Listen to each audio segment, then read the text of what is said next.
Hello everyone and welcome to another video. This is going to be my February TBR for 2016. Now again, it is going to seem quite ambitious, but I am determined this month to read a lot more than I did last month. So I am going to just show you what I hope to read in February. I am going to be going away to America, which I think I mentioned in my book haul video.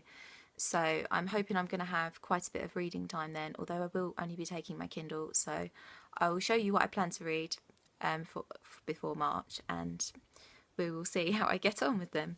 So the first three I'm going to show you were in my last TBR because I didn't manage to read them in January. So that is going to be Lock and Key Volume 2, The Wicked and the Divine Volume 1, and Lumberjanes Volume 1.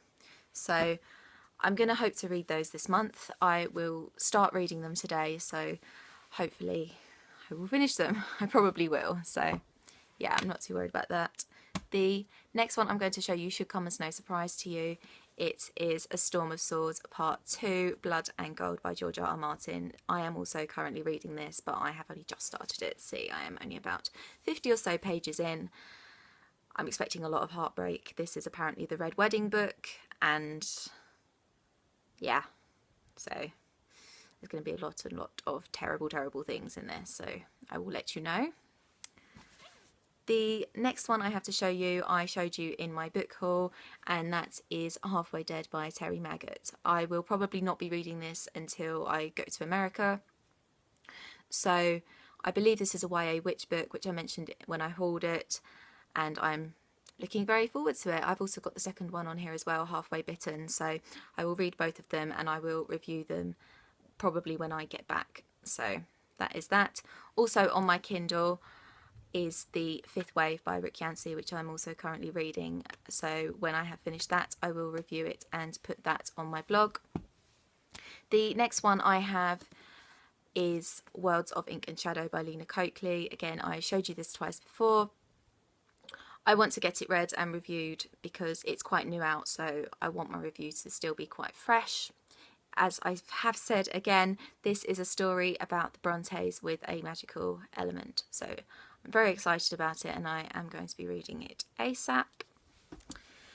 The next few books I have to show you are all centred around the theme of love and romance and all of that lovely fluffy stuff, because of course February we see Valentine's Day and I wanted to do something based around that.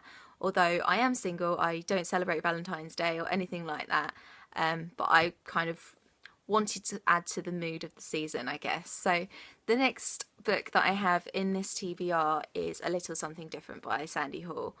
I've had this book for quite a while. I got it a couple of Christmases ago, and although it's teeny tiny, I just still haven't picked it up.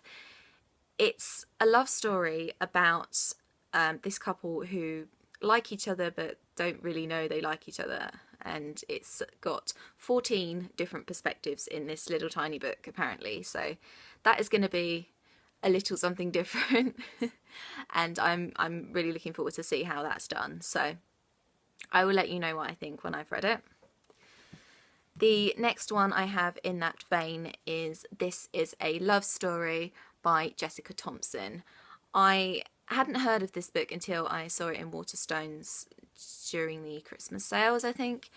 But the back really intrigued me, and so I bought it. It's an adult book, which I don't normally read a lot of adult romance, so this one, you know, it did have something to help me pick it up, and I will read you the back and you will see what I mean. This is a love story. Boy meets girl and girl falls for boy, that much is true. But when Sienna meets Nick, it's not the way it happens in love stories. It's because of a squirrel on water skis. What? I was like, yeah, this book is coming home with me. I want to see the squirrel on water skis. She sees Nick's dangerous brown eyes and thinks, don't fall into them. Who will be there to catch Sienna when she falls? She's so fragile, she has so many secrets, and he's not that serious. Dangerous guy, squirrel on water skis. I'm there. I'm there this season. I'm there. The next one I hope to read is a reread, and it is one of my favourite books, so I am incredibly excited to be rereading it this year, this month even, and it is Eleanor Park by Rainbow Rowell. Again, it's of the love theme and it's one of my favourite love stories ever. It's just this book is gorgeous. If you haven't read it, it will make you feel all of the feels, all of the different kinds of feels. You'll have happy feels, you'll have sad feels, you'll have surprised feels, you'll have scared feels, all of them.